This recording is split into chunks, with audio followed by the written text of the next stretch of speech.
2025 இறுதி கட்டத்தை நெருங்கிட்டு இருக்கோம்.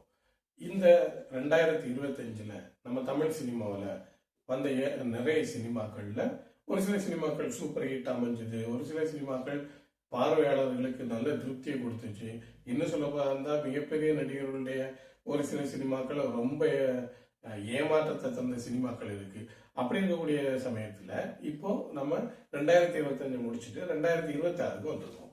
2026ல முதல் மாதமான ஜனவரியில, அதாவது பொங்கல் விழா, இதை சிறப்பாக கொண்டாடுறதுக்கு 2 சினிமாக்கள் வருது.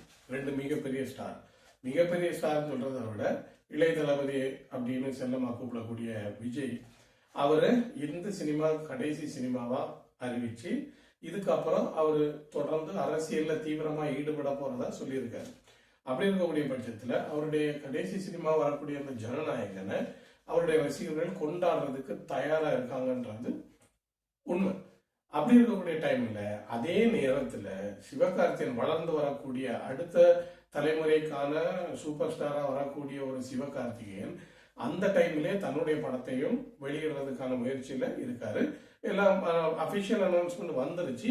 ஜனநாயகன் 9 ஜனவரியில ரிலீஸ் ஆகுது, பராசக்தி 14 ஜனவரியில ரிலீஸ் ஆகுறதா சொல்லியிருக்காங்க. இந்த இடத்துல ஒன்றை கவனிக்கணும். இப்ப நடக்கக்கூடிய அந்த சோசியல் மீடியாக்குள்ள வரக்கூடிய தகவல்கள் எல்லாமே பராசக்தியும் ஜனவரி 10ஆம் தேதி ரிலீஸ் பண்ண போறதா பல தகவல்கள் வந்துட்டு இருக்கு. இன்னும் அபிஷியலா அந்த தகவல் நமக்கு கிடைக்கல.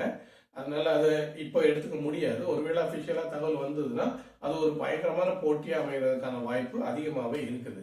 இந்த நேரத்தில் நம்ம ஒரு விஷயத்தை கவனிக்கணும். இந்த 2 சினிமாக்கள்ல வெற்றி பெற போகிற சினிமா எது அப்படிங்கிறது. ஏன்னா முன்னாடி எல்லாம் சினிமாக்கள் வந்ததுன்னா எல்லா சினிமாவுமே நல்லா ஓடணும், எல்லா சினிமாவுமே பார்க்கறதுக்கு ரசிகர்கள் அப்படின்னு இருந்த காலகட்டம் போய் இப்போ தன்னுடைய ரசிகன் தன்னுடைய ரசிக்கக்கூடிய ஒரு நடிகருடைய சினிமா மட்டும்தான் சிறப்பா செயல்படணுங்கிறத தாண்டி கூட போட்டிக்கு வரக்கூடிய மற்ற நடிகரோட சினிமா மோசமா போகணும், அதை தோல்வி பெற செய்யணும் அப்படிங்கிற எண்ணங்கள்லாம் ரசிகர்களுக்கு வந்துருச்சு. இது எதனால வந்துச்சு அப்படிங்கிறது சரியா தெரியல. அதுக்கு சிலர் முக்கியமான காரணமா இருக்கலாம். அதை பத்தி நம்ம பேச வேண்டாம். இப்படி இருக்கிற சூழ்நிலையில தான் சிவகார்த்திகேயனோட பராசக்தியும் 10ஆம் தேதி கொண்டு வர போறதா ஒரு தகவல் இருக்கு. 10ஆம் தேதியோ 14ஆம் தேதியோ அதை விட்டுருவோம்.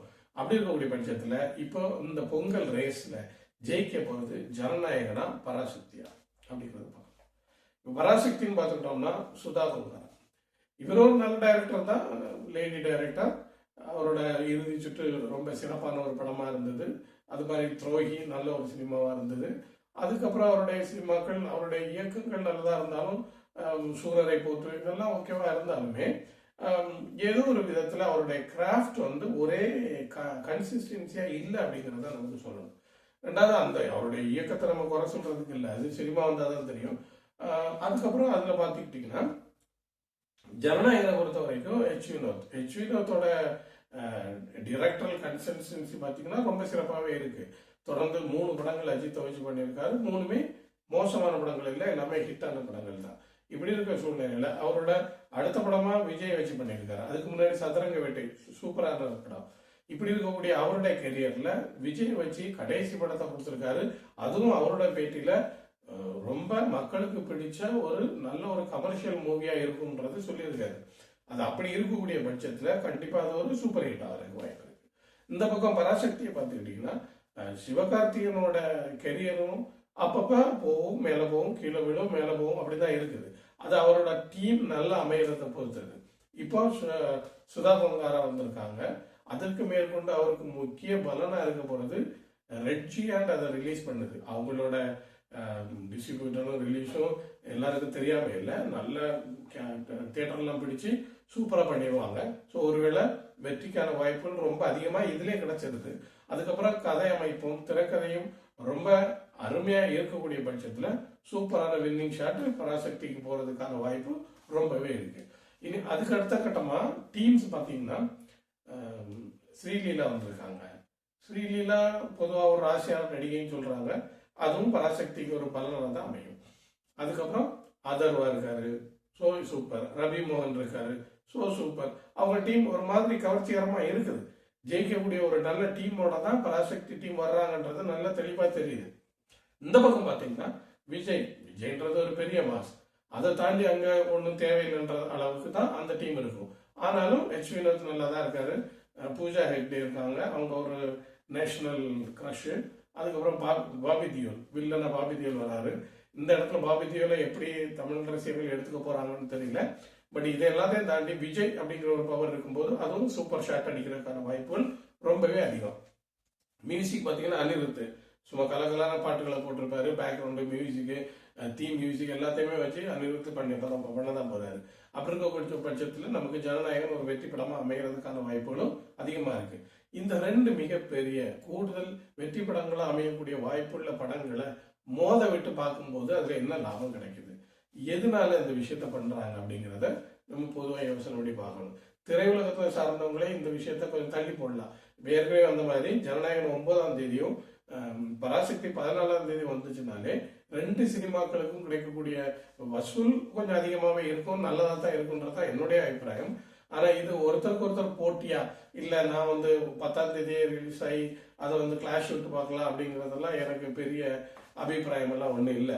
ரெண்டு சினிமாக்களையுமே ரசிக்கணுங்கிறதா பொதுவான ரசிகர்களாய எங்களை மாதிரி ஆட்களோட கருத்தா இருக்க முடியும். இன்னொரு விஷயம், கடைசியா ஒரு விஷயத்த சொல்றேன். இதுல ரொம்ப கவனமா பார்க்க வேண்டியது என்ன அப்படின்னா, நம்ம எம்ஜிஆர் அவருடைய திரையுலக வாழ்க்கையை பிடிச்சிட்டு அரசியல் வாழ்க்கைக்கு அவர் வரும்போது அவருடைய கடைசி படமா ரிலீஸ் ஆனது மதுரை மீட்டர் சுந்தரபாண்டியன் சொல்லுவாங்க 78ல். ஆனா அதுக்கு முன்னாடி அவர் கடைசி படமா அறிவிச்சது 77ல் மீனவனந்தன். மீனவனும் சூப்பர் ஹிட்டா இருந்தது. பட் 78 ஜனவரியில வந்த மதுரை மீட்டர் சுந்தரபாண்டியன் ஒரு மிகப்பெரிய தோல்வியை தழுவின ஒரு சினிமாவா இருந்தது.